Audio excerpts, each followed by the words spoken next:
Y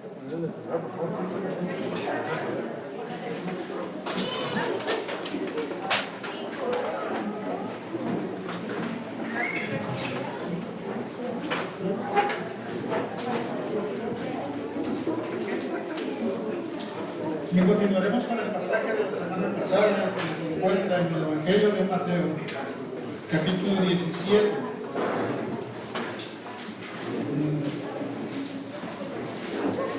Mateo capítulo 17, versículo 14 al 21.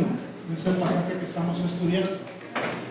La semana pasada estuvimos viendo un poco los versículos 14, 15 y 16 y 17. Hoy continuaremos con los versículos 18 en adelante hasta el 21. El tema que estamos viendo es el poder de la fe, sacado de esta exposición. Vamos a hacer lectura del pasaje y pedir al Señor que sea Él el que nos dirija. Acompáñenme a hacer la lectura del pasaje, Mateo capítulo 17, versículo 14. Cuando llegaron a la multitud, se le acercó un hombre que, arrodillándose delante de él, dijo: Señor, ten misericordia de mí, porque es epiléptico y sufre terriblemente, porque muchas veces cae en el fuego y muchas veces en el agua. Lo traje a tus discípulos y ellos no pudieron curarlo. Respondiendo Jesús dijo: Oh generación incrédula y perversa, ¿hasta cuándo estaré con vosotros? ¿Hasta cuándo os tendré que soportar? Traédmelo acá.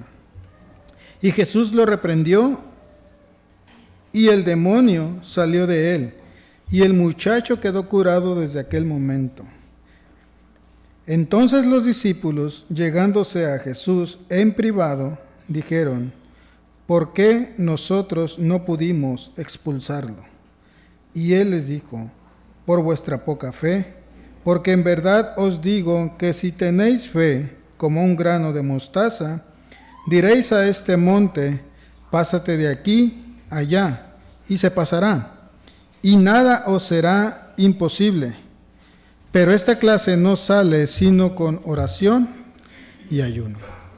Acompáñenme a orar, hermanos. Bendito Dios, Padre Celestial, Señor, en esta hora, Padre, te alabamos, te adoramos, Señor, te damos toda la honra y la gloria a ti, Señor.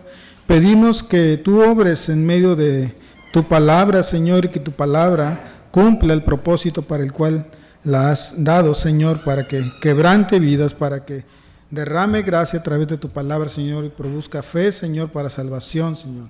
Pedimos que tú me uses en este día, Señor, que cuides mis palabras, que cuides cualquier comentario que vaya a hacer, Señor, que todo vaya acorde a tu voluntad y a tu propósito, Padre. No permitas que ninguna palabra corrompida salga de mi boca, Señor. Úsame conforme a tu voluntad, Padre, y para tu honra y tu gloria, Señor. Ayúdame a ser un instrumento útil para tu justicia, Padre. En el nombre de Jesús ponemos este tiempo en tus manos. Amén, Señor.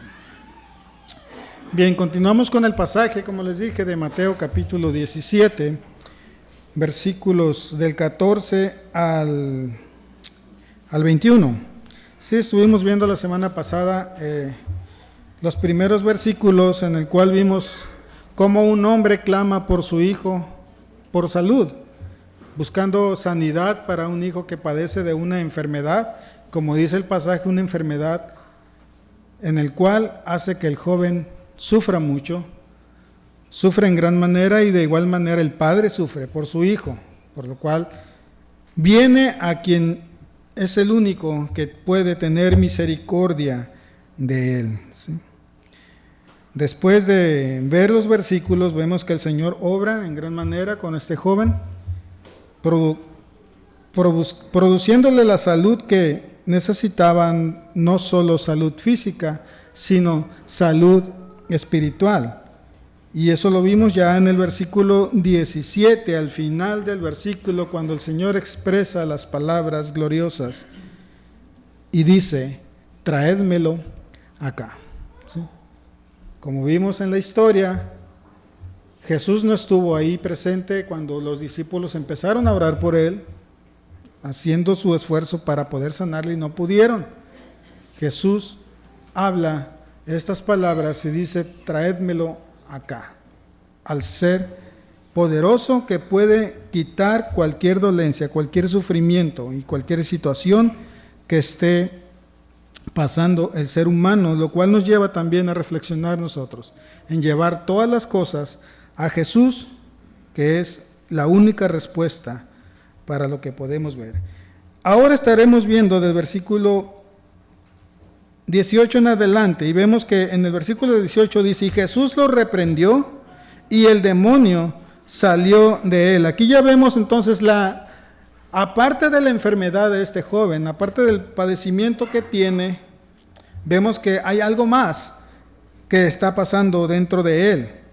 Y ya como vemos en la narración de Mateo, podemos ver que al principio no identificaron ese problema, acudieron a él por sanidad, pero Jesús va a la raíz del problema, y la raíz del problema precisamente era la presencia de un demonio dentro de este joven. ¿Sí? Vamos a ver entonces en Marcos, vamos a estar usando otra vez los pasajes sinópticos de Marcos y Lucas. Vamos a Marcos capítulo 9, vemos en el versículo 25 lo que Mateo dice que era un demonio. En Marcos capítulo 9, verso 25, lo cataloga como un espíritu inmundo. Verso 25 dice: cuando Jesús vio que se agolpaba una multitud, reprendió al espíritu inmundo, diciéndole: espíritu mudo y sordo, yo te ordeno, sal de él y no vuelvas a entrar. ¿Sí? En este mismo pasaje de Marcos, desde el versículo 20 hasta el 27, vamos a ver la agresividad con la cual este espíritu actuaba, o este demonio actuaba dentro del cuerpo de este joven. Versículo 20 dice: y se lo trajeron, y cuando el espíritu vio a Jesús, al instante sacudió con violencia al muchacho. Esto lo vemos en el versículo 20. El espíritu, al ver a Jesús, actúa en contra del muchacho. Versículo 22, y dice: muchas veces lo ha echado en el fuego y también en el agua para destruirlo. ¿Sí? Vemos otra vez la acción del espíritu actuando en el cuerpo, provocando que al caer en el agua o al caer en el fuego, este joven, sea destruido. ¿Sí? Vemos también una vez más la agresividad de este espíritu en el versículo 26, y dice: y después de gritar y de sacudirlo con terribles convulsiones, salió. ¿Sí? Entonces vemos aquí la agresividad de este espíritu, de este demonio. Y al analizar este pasaje de Marcos y ver esta agresividad, pues me viene a la mente entonces la pregunta: ¿quién es este demonio? ¿Quién es este espíritu que atormentaba al joven, que le hacía pasar por grandes sufrimientos, en el cual el Señor Jesucristo actúa sobre él, porque él es el que estaba causando el verdadero problema para este joven? ¿Sí? Vemos entonces que este espíritu o este demonio principal, que muchas veces en la palabra usted lo va a encontrar como el demonio, es Satanás. Es Satanás el que está actuando dentro de este muchacho, y a la vez está actuando dentro de todo ser humano que está fuera de la gracia y de la voluntad del Señor Jesucristo. En Juan capítulo 10, versículo 10, es catalogado como un ladrón. Dice: el ladrón vino para hurtar, matar y destruir. Y es lo que está haciendo con el cuerpo de este joven cuando estaba dentro de él. Lo quería matar, lo quería destruir. Por eso vemos en el pasaje que en ocasiones lo echaba en el agua y en ocasiones lo echaba en el fuego, con el propósito de destruir. Ese es muchas gracias.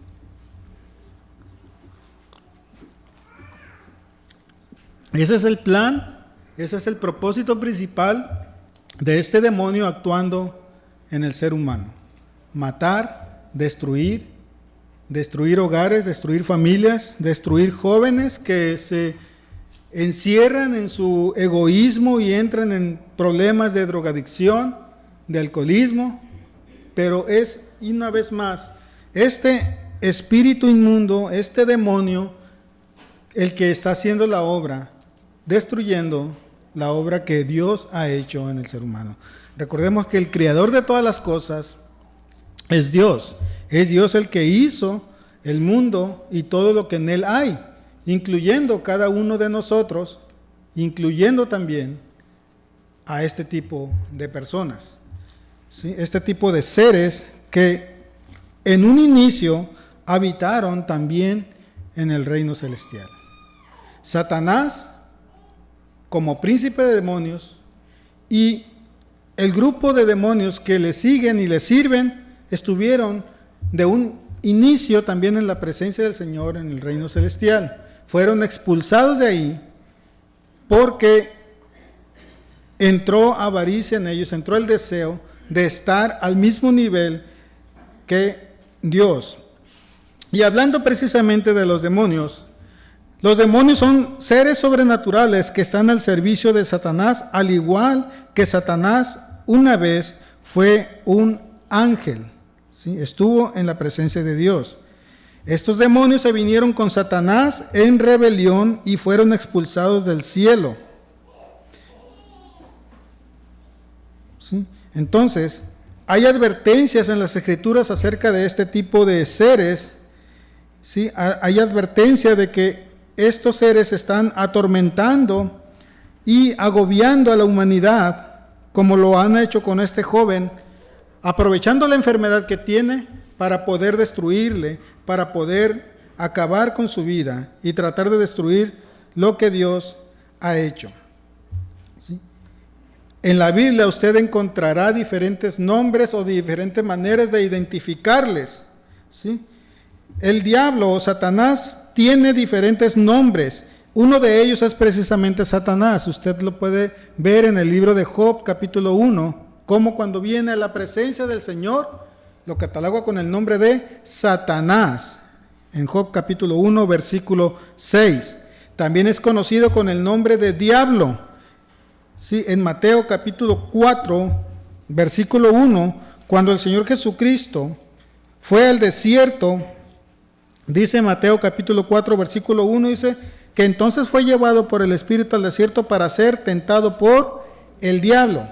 Ahí vemos otro nombre que identifica a este ser. Sí, en 2 de Corintios capítulo 6, versículo 15, encontraremos un nombre más para identificarla. 2 de Corintios capítulo 6, versículo 15, dice, ¿o qué armonía tiene Cristo con Belial? Es otro nombre para identificar a este ser. Y como hemos estado viendo en el Evangelio de Mateo, capítulo 12, versículo 24, estaremos viendo otro nombre más para este ser. Mateo capítulo 12, versículo 24 dice, pero cuando los fariseos lo oyeron, dijeron, este no expulsa a los demonios, sino por Belcebú, el príncipe de los demonios. ¿Sí? Satanás, diablo, Belial, Belcebú, son nombres que se le dan a este ser que está agobiando a la humanidad. Por lo cual, así como tiene nombres, también tiene títulos que lo identifican. Y como vimos en el pasaje de Mateo, dice que el Señor Jesucristo fue llevado al desierto para ser tentado por el diablo. Entonces un título que se le da al diablo es el tentador, y eso lo vemos en Mateo capítulo 4, versículo 3. Como vimos también aquí en Mateo capítulo 12, versículo 24, otro título que se le da es príncipe de los demonios. ¿Sí?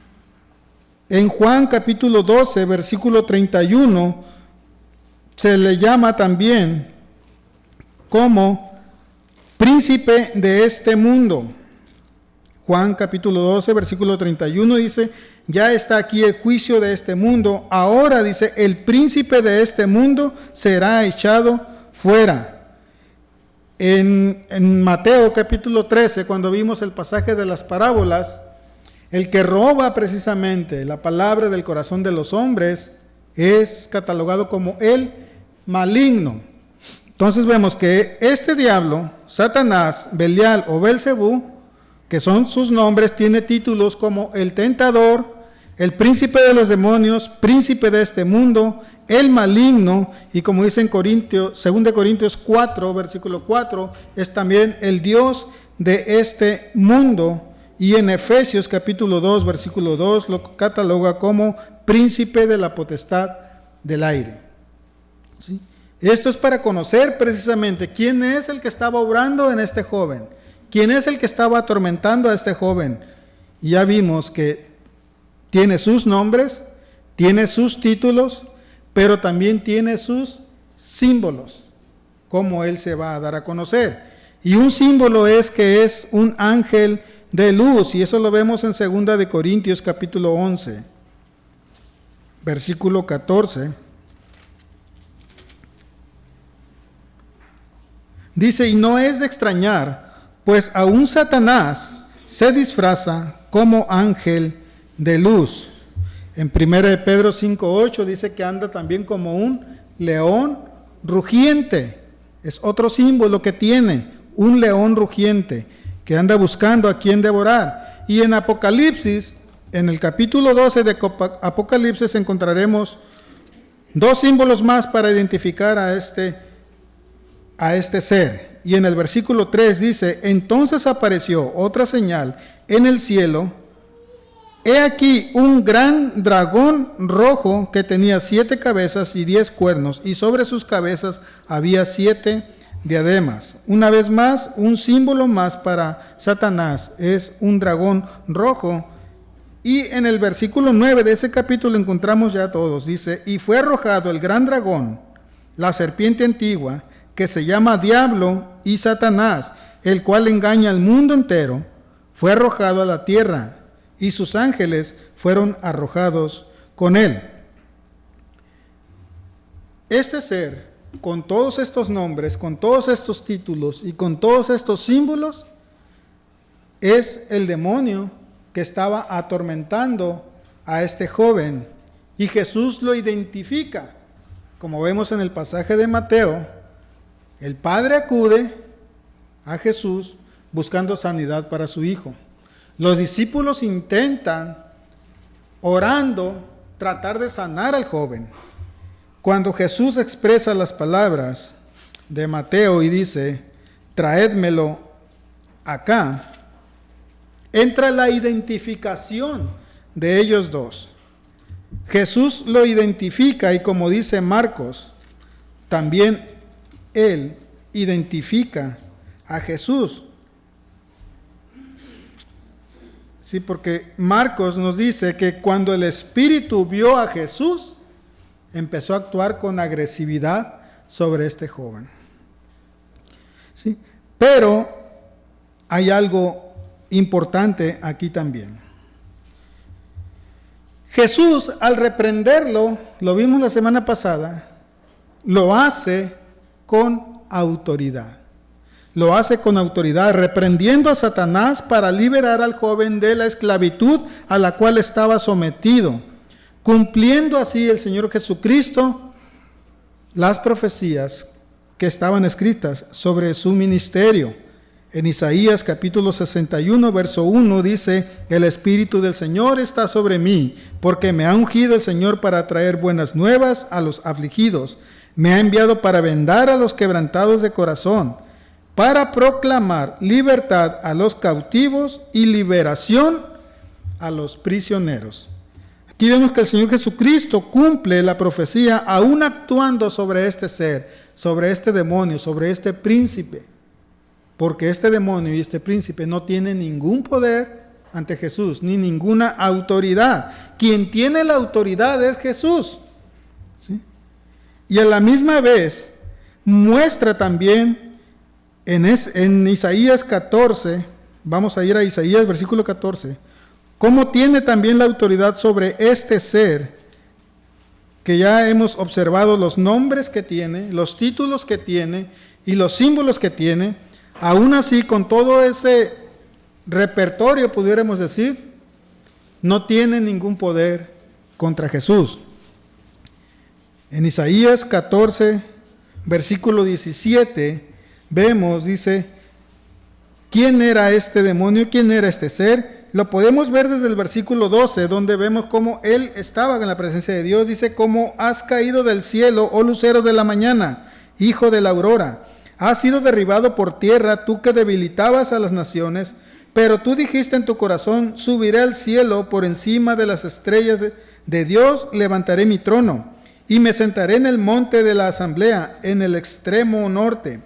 Subiré sobre las alturas de las nubes, y me haré semejante al Altísimo. Sin embargo, has sido derribado al Seol, y lo más remoto del abismo. Los que te ven, te observan, te contemplan y dicen, ¿es este aquel hombre que hacía temblar la tierra, que sacudía los reinos, que puso el mundo como un desierto, que derribó sus ciudades y que a sus prisioneros no abrió la cárcel? ¿Sí? Él es ese hombre, ese ser que habla Isaías, en el cual tenía a sus prisioneros, y como dice aquí el versículo 17, a esos prisioneros, él no les abrió la cárcel, porque los quería seguir teniendo prisioneros. Entonces es Cristo el que viene y hace libre a la persona, demostrando así una autoridad que él tiene sobre él. En Santiago capítulo 2, versículo 19, vemos también, tanto él como el resto de sus demonios se sujetan a Jesús, reconocen la autoridad de Jesús. Santiago capítulo 2, 19, dice, tú crees que Dios es uno, haces bien, también los demonios creen y tiemblan. ¿Sí? En Mateo capítulo 8, versículo 29, vemos que los demonios al enfrentarse a Jesús o al ver que Jesús estaba ahí, le expresan las siguientes palabras: ¿qué tienes contra nosotros? ¿Qué tienes contra nosotros? ¿Por qué vienes a atormentarnos antes de tiempo?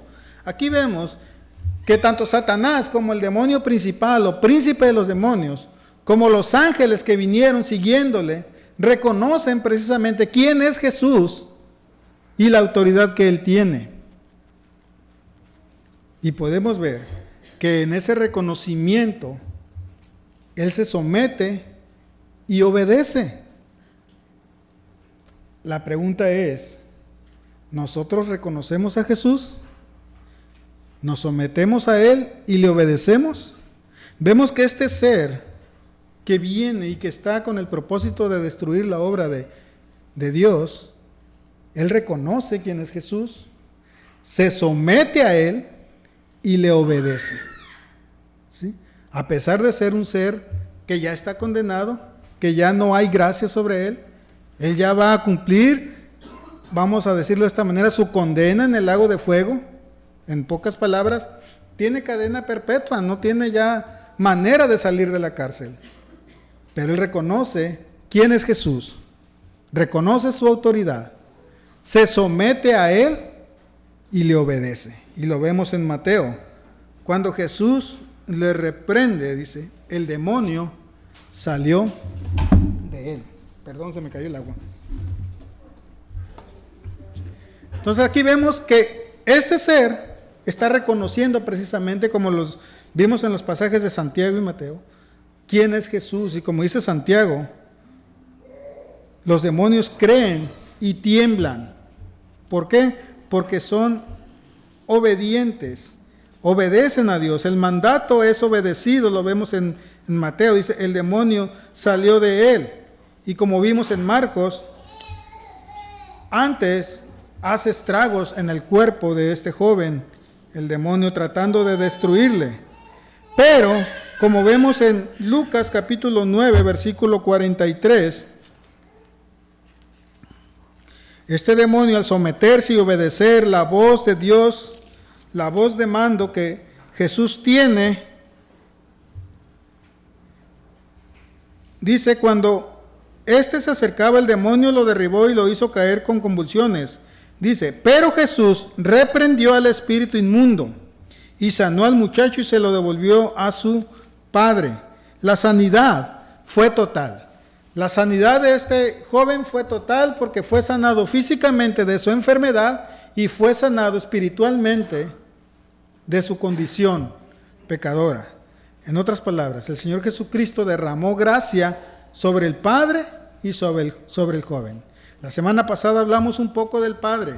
El Padre tenía fe en Jesús, creía en Jesús, pero fue agobiado probablemente por la incapacidad de los discípulos para poder sanarle, por la discusión que se presentó entre los escribas y los discípulos, y su fe menguó. Pero Jesús lo confrontó, le hizo ver su condición, le hizo ver el problema que había, y el Padre reconoce su pecado al expresar las palabras, ayúdame en mi incredulidad. Y aquí vemos la obra del Señor derramando gracia sobre una persona para poder salvarle. Y de la misma manera derramó gracia también sobre este joven que estaba enfermo de una epilepsia, pero su verdadera enfermedad era una condición espiritual alarmante para su vida. Y el Señor lo sanó, como vemos en el Evangelio de Marcos, al quedar como muerto. Esa es la condición de un ser que está sin Cristo, estar como muerto, hasta que viene Jesús y levanta de la mano al joven y lo restaura y lo entrega a su Padre. Tiene que venir Jesús a nuestras vidas y darnos esa vida que ocupamos para venir a Él.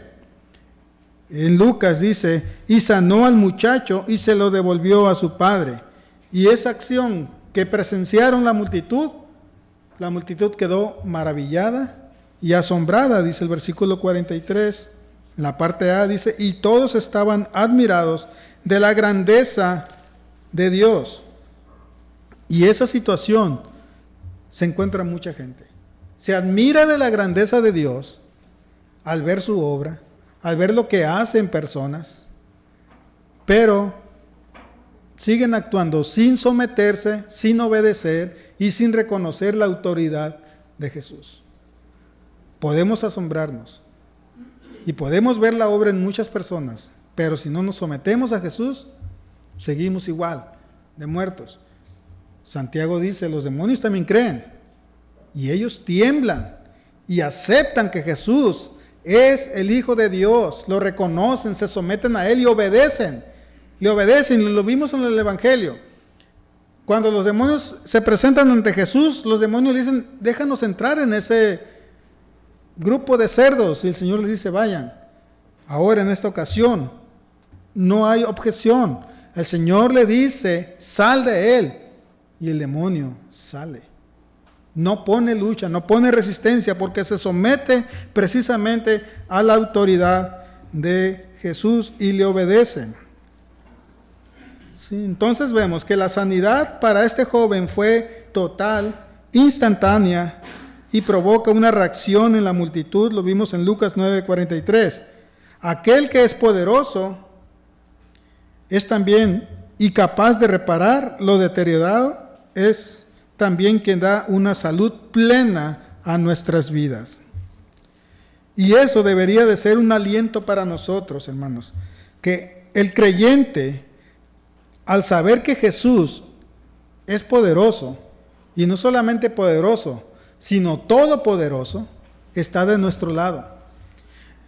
Las características que vimos de Satanás, sus nombres, sus títulos, sus símbolos, podrán reflejar un poder y decir, bueno, sí es poderoso, tiene poder, tiene fuerza. El Evangelio de Mateo lo dice, que es un hombre fuerte, lo cataloga como un hombre fuerte, pero también dice que viene Jesús y ata al hombre fuerte, lo ata. Entonces, debería ser un aliento que hay alguien más fuerte y más poderoso que Él de nuestro lado, y es Jesucristo. Satanás pudiera tener control por un tiempo sobre las personas, incluso sobre creyentes. Él podrá controlar creyentes que se apartan del Señor. creyentes que se alejan, que quieren vivir un cristianismo solitario, alejados de la comunión de los santos. Satanás puede atacarles y vencerles. Pero el creador de todo, lo que usted ve alrededor, incluso del mundo, las estrellas, los ángeles, incluso sobre Satanás y sus demonios, Él está con nosotros. Satanás es un ser creado, no puede resistirse a la voz de autoridad del Hijo de Dios. Si Jesús le dice, sal de ahí, Él sale sin poner objeción. En Mateo capítulo 4, cuando el Señor Jesucristo es llevado al desierto, en el versículo 10, el Señor Jesús le da una orden a Satanás y le dice, vete de aquí, Satanás. Él ordena y él obedece. Jesús ordena y Satanás obedece. La autoridad de Jesús entonces es total y definitiva. Todo se sujeta ante él. Filipenses capítulo 2, versículo 9. Dice, por lo cual Dios también le exaltó hasta lo sumo y le confirió el nombre que es sobre todo nombre, para que en el nombre de Jesús se doble toda rodilla de los que están en el cielo, en la tierra y debajo de la tierra. Todo se doble ante Jesús. Y versículo 11 dice, y toda lengua confiese que Jesucristo es Señor para la gloria de Dios. Y en esa posición está Satanás. Debajo de la tierra se arrodilla y se postra ante la autoridad de Jesús, reconociendo su poder. Y esa autoridad que Jesús tiene, esa autoridad que Él tiene, está a la disposición del creyente. Un creyente puede disponer de ese poder de Jesús para poder vencer, para poder salir adelante. En Efesios capítulo 1, versículo 22, dice que ese poder está a disposición de la iglesia. Dice, y todo sometió bajo sus pies, y a él lo dio por cabeza sobre todas las cosas a la iglesia, la cual es su cuerpo, la plenitud de aquel que lo llena todo en todo. ¿Sí? Entonces, aquí vemos que el creyente tiene la capacidad ahora en Cristo de poder usar el poder de Jesús. El creyente no es llamado a huir. Ya vimos que Satanás es poderoso, puede ser un hombre fuerte, puede ser más fuerte que nosotros, pero nosotros tenemos al Todopoderoso en nuestra defensa. Él está a nuestro favor. ¿Qué nos puede separar del amor de Dios? Nada. Nada nos puede separar de Dios. Él está a nuestro favor. Pero muchas veces el creyente se olvida de que tiene a Cristo a su favor y quiere luchar en sus fuerzas, quiere luchar en su poder, en su humanidad. Lo vemos reflejado en el pasaje. Los discípulos quisieron sanar y expulsar al demonio en sus fuerzas, en su poder. No pudieron, estaban apartados de Dios. Es cierto, es muy poderoso, es muy fuerte, pero como creyentes no debemos de temer. No debemos de temer. Jesús lo dijo, temer mejor aquel que puede destruir tu alma en el infierno, pero no al que te puede matar. Es lo único que Él pudiera hacer con nosotros, matarnos, destruirnos, pero separarnos de Dios, no puede. ¿Sí? Pasa entonces que el creyente, al querer luchar con sus fuerzas, al querer enfrentar con sus fuerzas a este ser, quiere huir de él, quiere huir. Y como creyentes no somos llamados a huir, no somos llamados a huir del diablo, del Satanás, sino de resistir. Ese es el llamado del creyente. Sí, tenemos que huir, pero de nuestros pecados. Eso sí es correcto. Huir de los deseos pecaminosos que nos agobian y que nos hacen caer y pecar y fallarle a Dios. Pero huir de Satanás, no. Huir de él sería entregarnos a la derrota.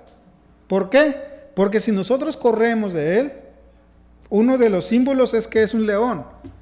¿Qué pasa con las presas que huyen del león?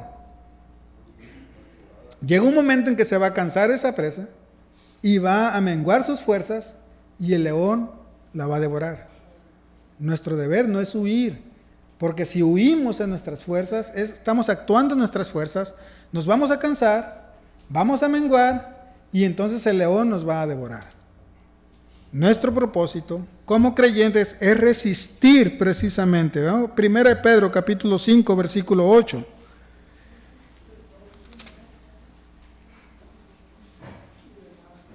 Sed de espíritu sobrio, estad alerta. Vuestro adversario, el diablo, anda al acecho como león rugiente buscando a quien devorar. Versículo 9. Pero resistidle firmes en la fe. Y es ahí donde le quería llegar. El propósito es resistir firmes en la fe. Santiago capítulo 4 versículo 7 repite las mismas palabras. Dice, por tanto, someteos a Dios. Resistid pues al diablo y huirá de vosotros. ¿Sí? Ahí está el llamado para el creyente. No es huir de él, es resistir al diablo y que él sea el que huya de nosotros. Y a la misma vez Dios ha provisto cómo podemos resistir. Y lo vemos en Efesios capítulo 6, versículo 13.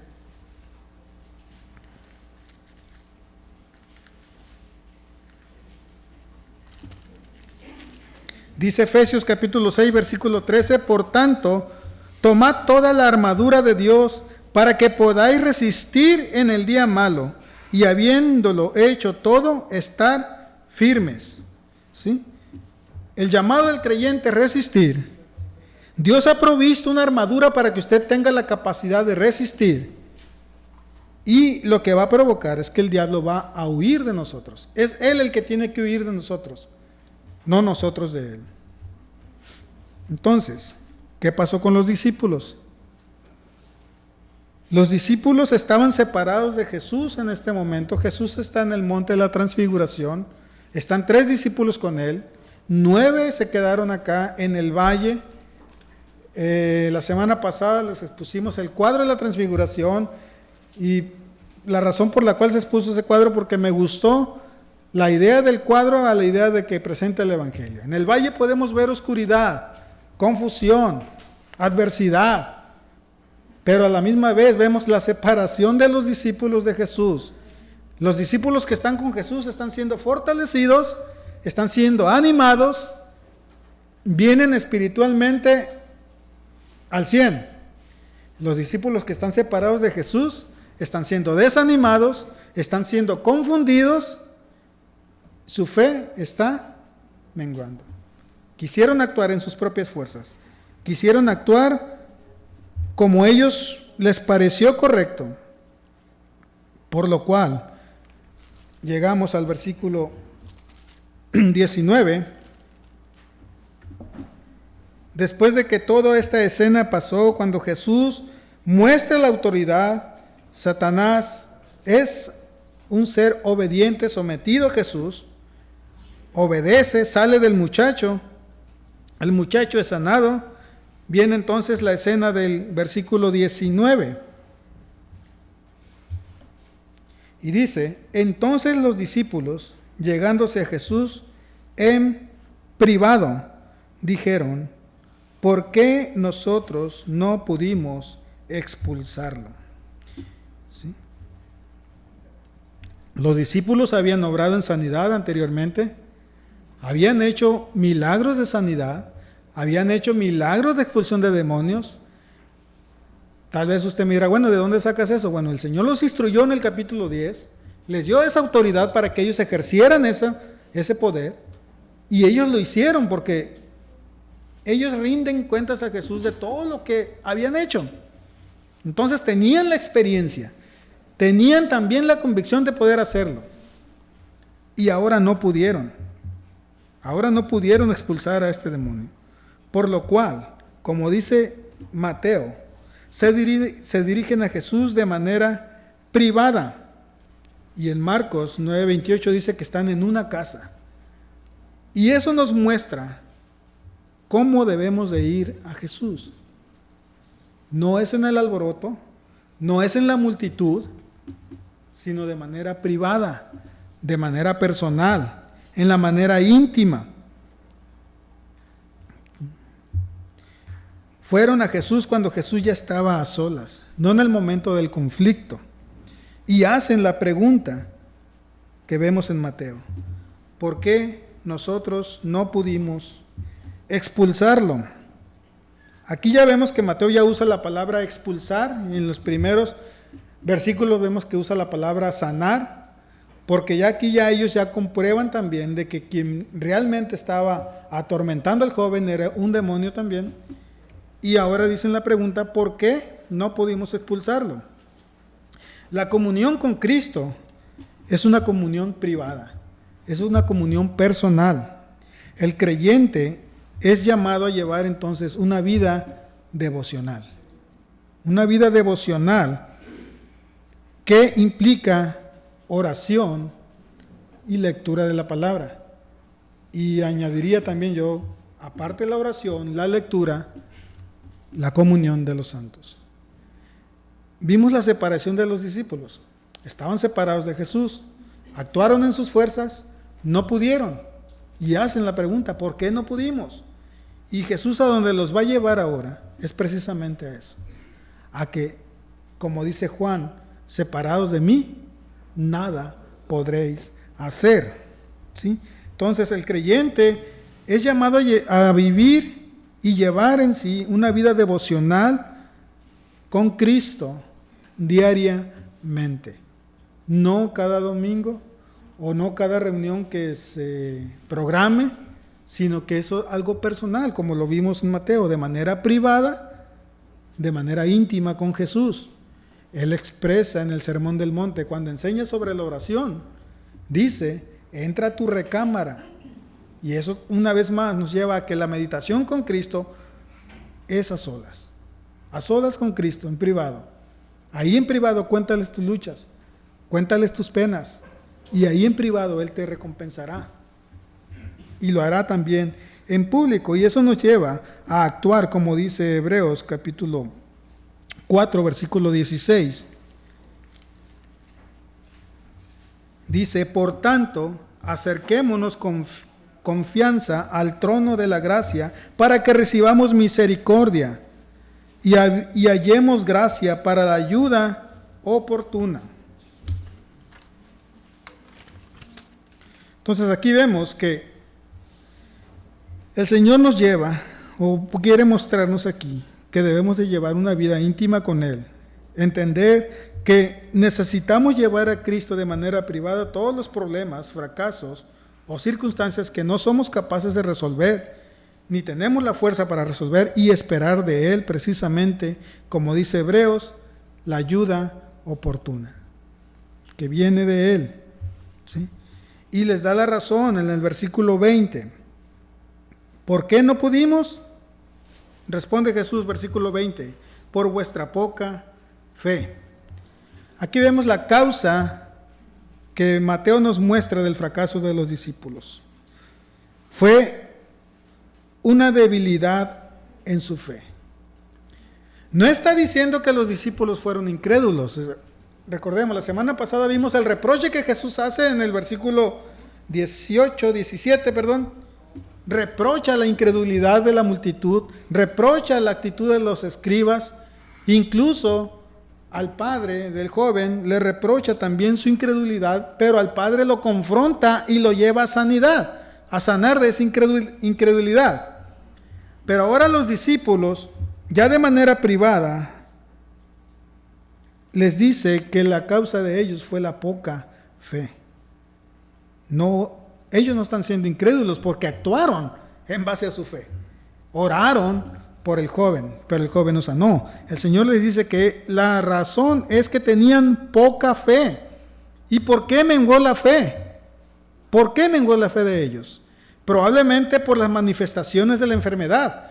La enfermedad que estuvimos viendo, la epilepsia, era una enfermedad agresiva y actuaba de manera agresiva con el joven.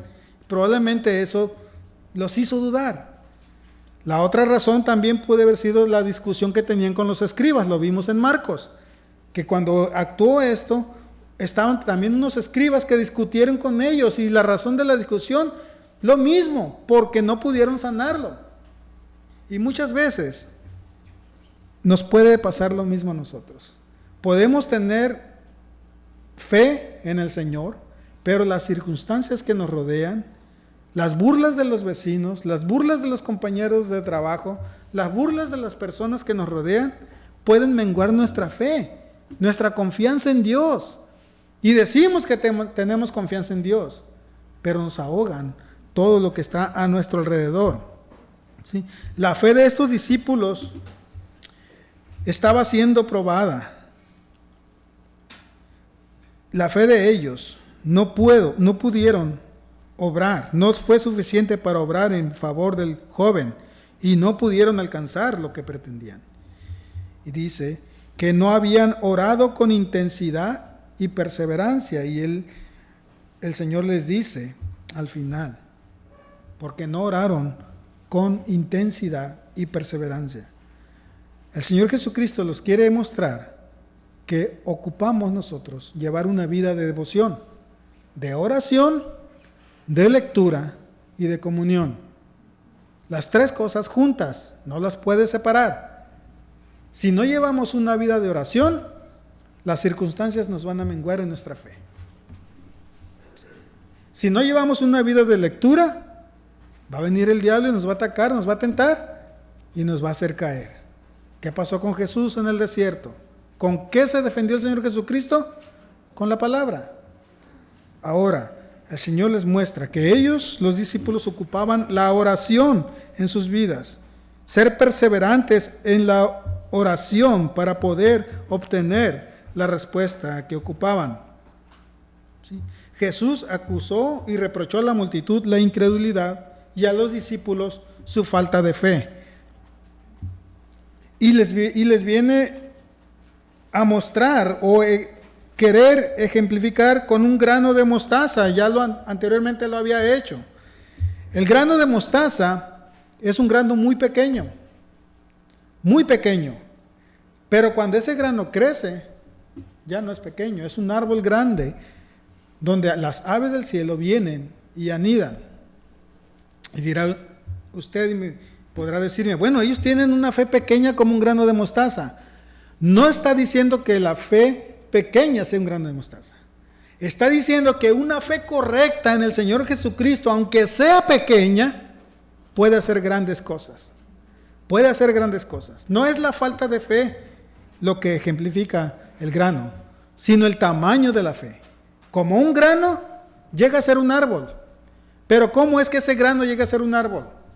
Pues ese grano tiene que ser sepultado en tierra, y ya sepultado en tierra recibe los nutrientes de la tierra, es regado, es trabajado y llega a ser un árbol. Hay un proceso. ¿Y qué quiere decir eso? Que nuestra fe, pequeña, aunque sea pequeña, pero depositada en la correcta, de una manera correcta en el Señor a través de la palabra y a través de la oración, va a crecer y nos va a hacer fuertes. Nos va a hacer fuertes para poder vencer. Es una fe que está vinculada al Señor en dependencia de Dios, y es lo que permite realizar cualquier obra, por grande que sea. ¿Sí? Y Pablo lo expresa en Filipenses 4:13. Todo lo puedo en Cristo que me fortalece. ¿Sí?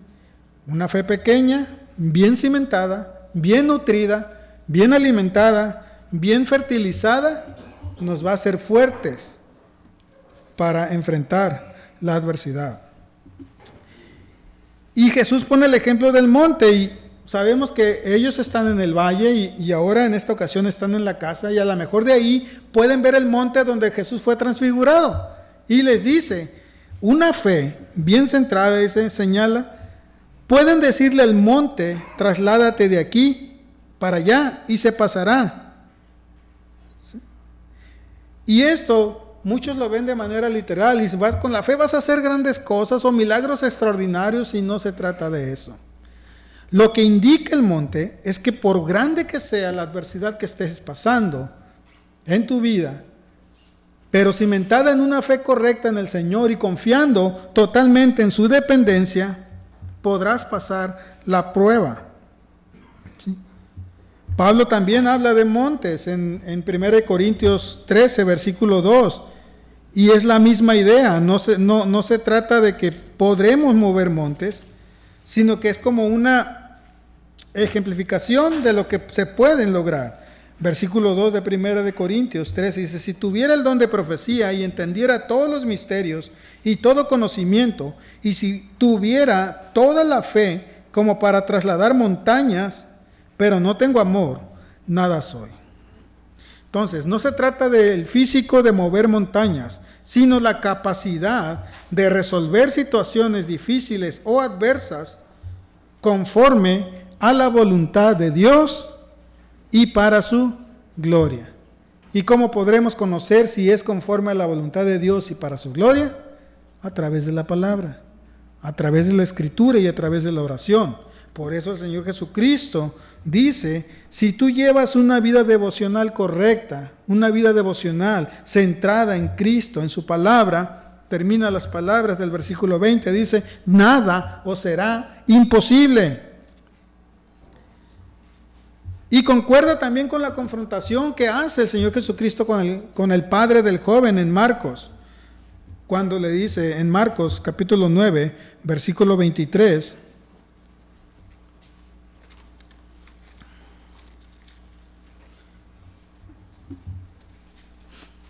en la parte B, dice: después de que Jesús confronta a este padre y lo lleva a reconocer precisamente el pecado en su vida, el padre reconoce esto en el versículo 24, pero vean lo que dice el versículo 23 en la parte B: todas las cosas son posibles para el que cree. Y aquí a los discípulos de manera privada les dice casi lo mismo: nada os será imposible, pero es para el que cree.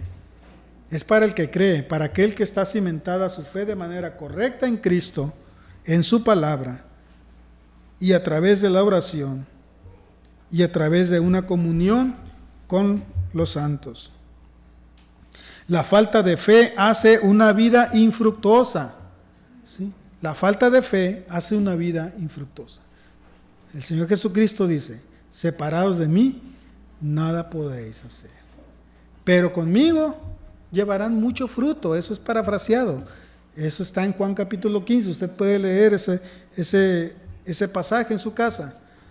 Jesús ejemplifica su persona con la vid y con las ramas. Y dice: nosotros somos las ramas, Él es la vid. La rama tiene que estar unida a la vid para poder lograr grandes cosas, para poder cumplir lo que dice aquí: nada será imposible. Tenemos que estar unidos a Él a través de su palabra y a través de la oración. Entonces, no digamos que somos creyentes, no digamos que tenemos fe, no digamos que estamos bien con el Señor Jesucristo, si no estamos en oración y en meditación de la palabra. Si no llevamos una vida devocional con Él, la falta de fe nos lleva a llevar una vida sin fruto. No somos fructíferos. Por eso el salmista oraba de esta manera en el Salmo 139, versículo 23 y versículo 24.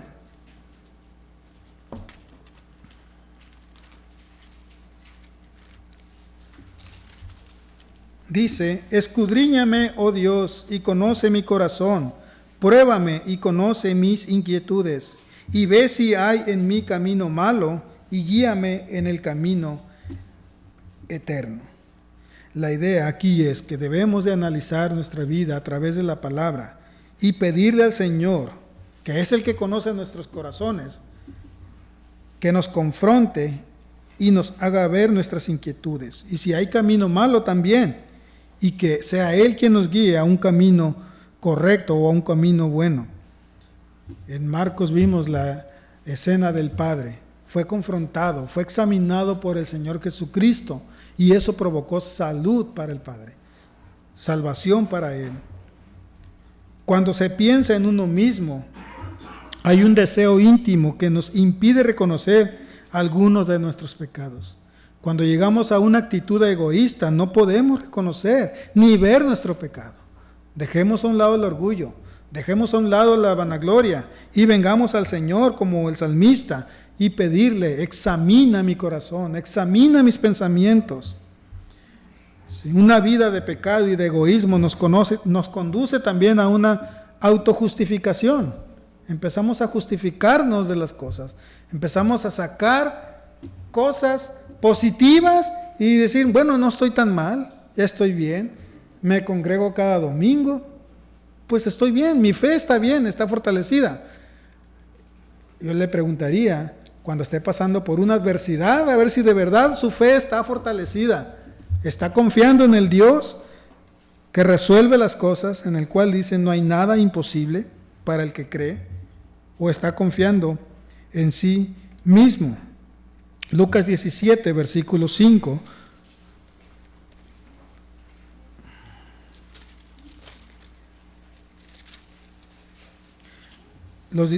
Los apóstoles vienen al Señor y les dice, y los apóstoles dijeron al Señor: aumentanos la fe, aumentanos la fe. ¿Sí? Si nosotros reconocemos que somos faltos de fe, pídalo con sabiduría, Él demandará. Y Él ayudará a nuestra falta de fe y nos ayudará a creer, como lo hizo con el padre del joven. Le ayudó en su falta de fe, como lo hace con los discípulos. Les expresa el pecado que tienen, que es la falta de fe, y los confronta y los lleva a reconocer que realmente sin Cristo no podemos. Por eso termina el versículo 21. Esta clase no sale sino con oración y ayuno. ¿Sí? Los lleva a reconocer que necesitan llevar una vida devocional apegada a Él. La oración es la expresión de la fe y confianza en Dios, y la fe es la victoria que vence al mundo, dice Primera de Juan, capítulo 5, versículo 4. Y si vence al mundo, vence al diablo, por poderoso que sea. Y si vence al diablo, vence la carne, por fuerte que la tengamos. Tenemos 3 enemigos: el diablo, el mundo y la carne. Y las 3 se juntan para atacarnos y debilitarnos. Entonces, ¿cómo vamos a poder vencer? Es a través de la fe. La fe vence al mundo. Y si vence al mundo, vence al diablo. Y si vence al diablo, vence la carne. ¿Sí? Entonces, ¿qué vamos a hacer ahora en adelante después de haber observado este pasaje? El poder de la fe es grande, es poderosa, es fuerte y nos va a sacar de muchos problemas. Pero si no nos sometemos a Cristo, la fe no va a funcionar. Debemos estar pegados a Él a través de la oración, a través de la palabra, a través de la comunión de los santos, que es la iglesia, y entonces podremos decir: somos fuertes en la fe. Separados de Dios, nada podemos hacer. Vamos a orar. Padre Celestial, Señor, te alabamos, damos gracias por tu palabra, Señor, y porque permites que podamos ver nuestra condición ante ti, Señor, y podamos reconocer nuestra falta de fe, Señor. Ayúdanos en nuestra incredulidad, ayúdanos en nuestra falta de fe. Permite que podamos, Señor, llevar una vida conforme tú quieres, de devoción, Señor, en oración, en palabras, Señor, en la comunión, y ser fortalecidos mutuamente, Señor. Ayúdanos a reconocer nuestra falta, ayúdanos a reconocer nuestro pecado y a vivir en integridad y en santidad, solamente para tu gloria. En el nombre de Jesucristo. Amén.